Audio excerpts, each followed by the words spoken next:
Bienvenue pour cette nouvelle pépite. Je suis toujours avec Oscar, mon fidèle squelette. Aujourd'hui, on va se poser la question suivante.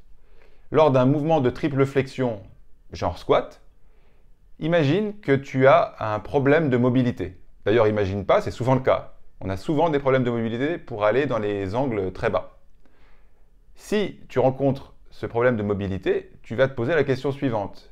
Quelle articulation est la plus raide? Quelle articulation m'empêche en priorité de descendre bas lors du squat? Alors, quand on fait la triple flexion, effectivement, j'avance un peu mon squelette, qu'on le voit un peu mieux.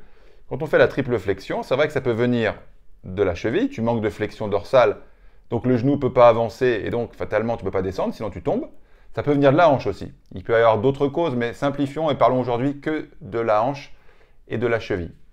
Comment savoir si ça vient principalement de la cheville?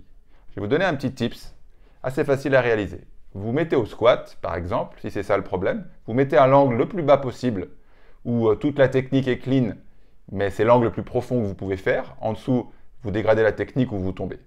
Une fois que vous êtes au point bas de cette flexion, quelqu'un vous prend en photo de profil, ici.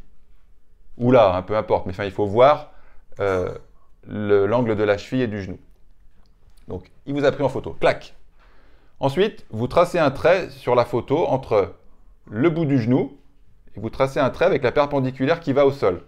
Si le genou s'arrête là, je trace un trait qui va jusqu'ici. Si le genou s'avançait beaucoup plus, je tracerai un trait ici. D'accord? Et le tip que je vais vous donner aujourd'hui est le suivant. Si l'avancée du genou au-delà du bout du pied n'est pas d'environ un tiers de la longueur du pied, exemple, si vous avez un pied de 33 cm, il faut avoir environ 11 cm d'avancée de genou. Si vous n'avez pas environ ce tiers d'avancée de genou, il y a des chances, ce n'est pas à tous les coups, mais il y a des chances que ça vienne principalement de la cheville. En tout cas, ça vous donne des indices. Alors bien sûr, on va vous dire, ouais, ça dépend de la position, ça dépend de la longueur des segments, ça dépend de ma position d'écartement des pieds, est-ce que je suis en sumo, pas en sumo, ok. Là, on parle plutôt d'un squat haltéro, pieds plutôt serrés. Et dites-vous toujours que les gens qui chipotent, c'est qu'ils n'ont pas de réponse globale pour nous aider à progresser. La question n'est pas de savoir s'il y a des exceptions à des règles. Il y a toujours des exceptions à des règles. La question est d'avoir au moins des grandes lignes de réflexion qui nous aident à nous positionner.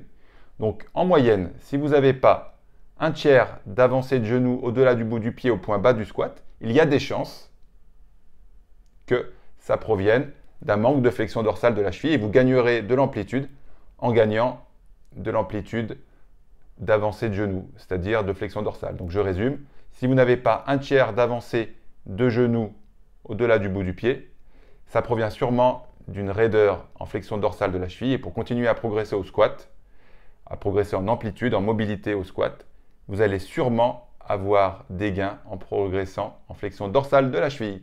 Je vous dis à la semaine prochaine pour une nouvelle pépite.